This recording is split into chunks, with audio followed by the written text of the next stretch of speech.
Guys இப்போ பார்த்தீங்கன்னா இந்த குழந்தைங்களாம் ஏறுனாங்க பார்த்தீங்களா, அது ஆக்சுவலாக வந்து பெஜிலிட்டின்னு சொல்கிறாங்க. அதுலேருந்து உள்ளே பார்த்தீங்கன்னா ஒரு 2 ஊர் இருக்கான். அங்கேருந்து குழந்தைங்க இங்கே ஒரு ஸ்கூல் இருக்குது, ஒரே ஒரு ஸ்கூலு டெய்லி வந்துட்டு போயிட்டுருக்காங்க. இந்த பஸ் ஆக்சுவலாக பார்த்தீங்கன்னா ஃபாரஸ்ட் டிபார்ட்மெண்ட்டில் கேட்டு இந்த ட்ரஸ்ட்டு மூலியமாக இவங்க வாங்கி வச்சுருக்காங்க. ரொம்ப கேட்டு ரெக்வெஸ்ட் பண்ணி வாங்கி வச்சுருக்காங்க. இந்த பஸ்ஸு தான் வந்து இந்த குழந்தைங்கள ஸ்கூல் விடுற டைமில் பிக்கப் பண்ணிட்டு போகும் அவங்க ஊருக்கு. ஸோ இது மட்டும்தான் இருக்குது பஸ் வசதி அப்படின்னா, இந்த குழந்தைங்க டெய்லி வீட்டிலேருந்து ஸ்கூலுக்கு போயிட்டு வர்றதுக்கு இது மட்டும்தான் அவங்களுக்கு ஆப்ஷனு.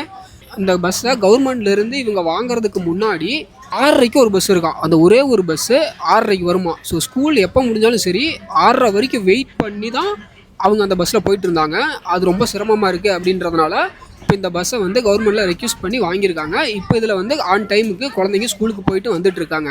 ஆக்சுவலாக திம்பத்திலிருந்து இதுக்குள்ளே வந்து பார்த்திங்கன்னா நம்ம யாருக்குமே அலோடு கிடையாதான். சுற்றி பார்க்க போகிறோம், இந்த மாதிரி வரோம் அப்படிங்கிறது, அந்த மாதிரி நம்ம எந்த ஒரு பர்பஸ்க்காக இருந்தாலும் சரி நம்ம உள்ளே வர முடியாது. ஸோ அதுக்கு வந்து ஸ்பெஷல் பர்மிஷன்லாம் வாங்கிட்டு தான் வர முடியும். ஸோ இது ஃபுல்லாகவே பார்த்திங்கன்னா ட்ரைப் பீப்புள்ஸ் இருக்கிற ஒரு ரிசர்வ்டு ஏரியான்னு கூட சொல்லலாம். செக் போஸ்ட் நம்ம பார்த்தோம் பார்த்தீங்களா, அதுக்குள்ளே வரதுக்கு யாருக்குமே வந்து பர்மிஷன் கிடையாது, அந்த பஸ்ஸை தவிர, கவர்மெண்ட் பஸ்ஸை தவிர. ஸோ இதுக்கப்புறம் இந்த குழந்தைங்களாம் எங்கே போய் இறங்குறாங்க, அவங்க என்ன மாதிரியான இதில் இருக்காங்க அப்படின்றத நம்ம போய் கவர் பண்ணலாம்.